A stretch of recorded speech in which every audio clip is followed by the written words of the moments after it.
também não a caracterizam como empresa comercial, uma vez que ela não tem finalidade de lucro, não é financiada pelo mercado anunciante.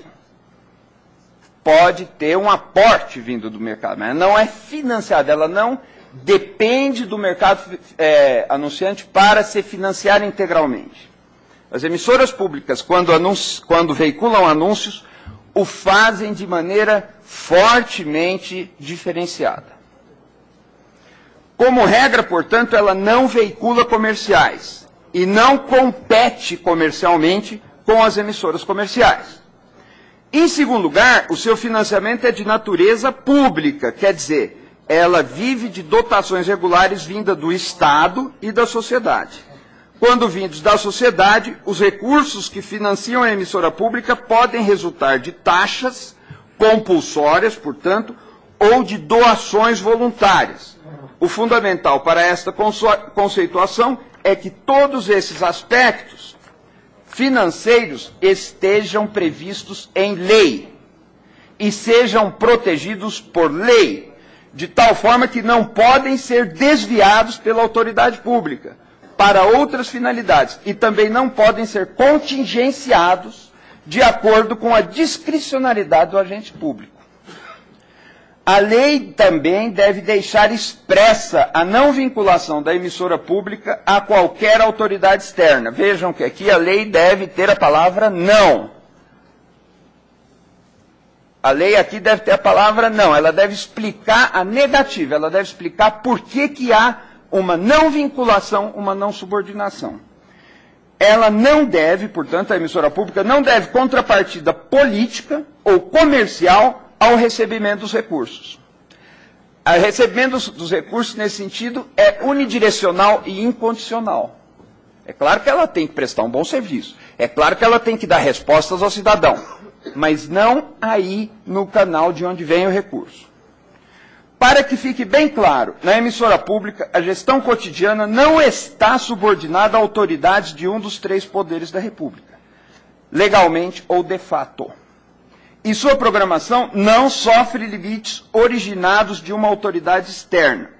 Aí vem um detalhe, propriedade de natureza jurídica, que eu não vou ler aqui, forma de gestão, que eu só vou destacar a presença do Conselho, mas teria muito aqui.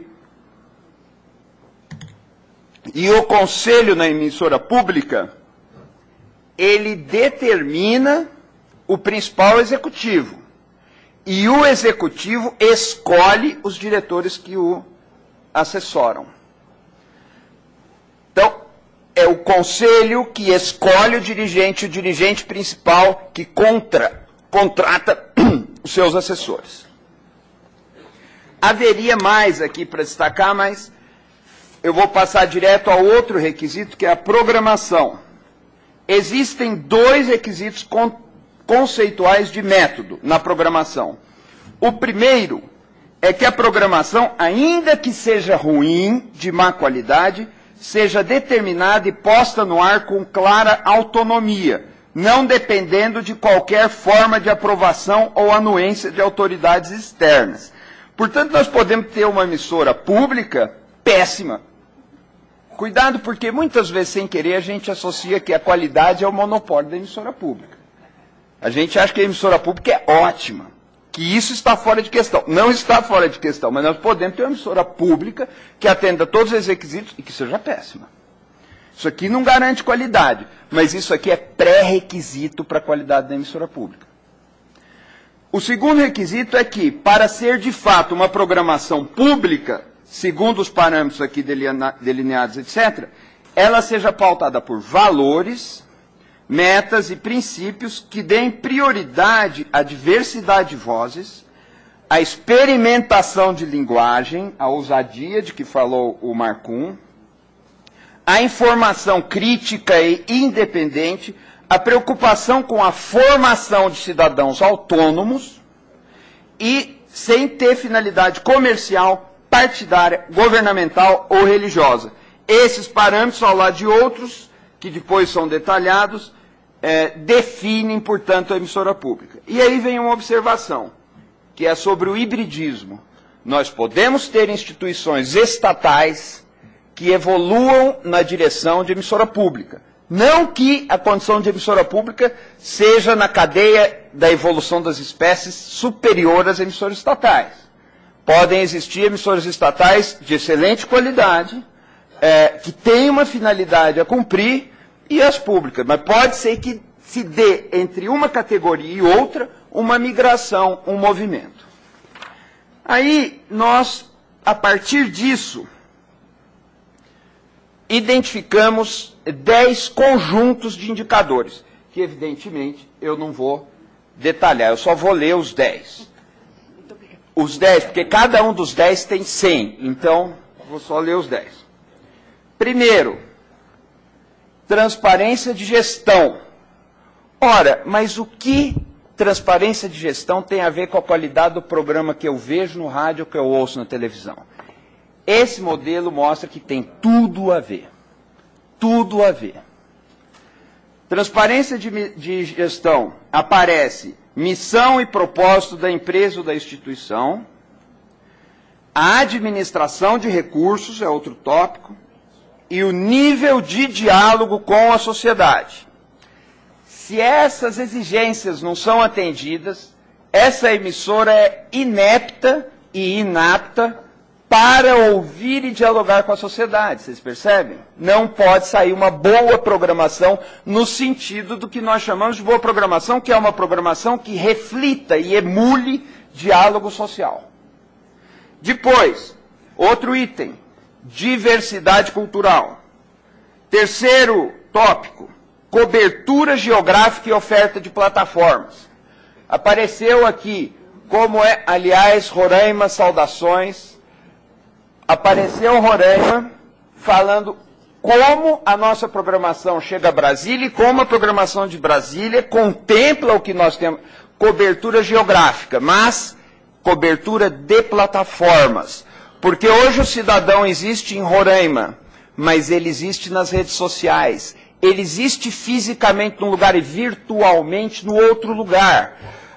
De tal forma que a presença da emissora pública se dá em níveis diferentes. E isso tudo precisa ser observado na cobertura.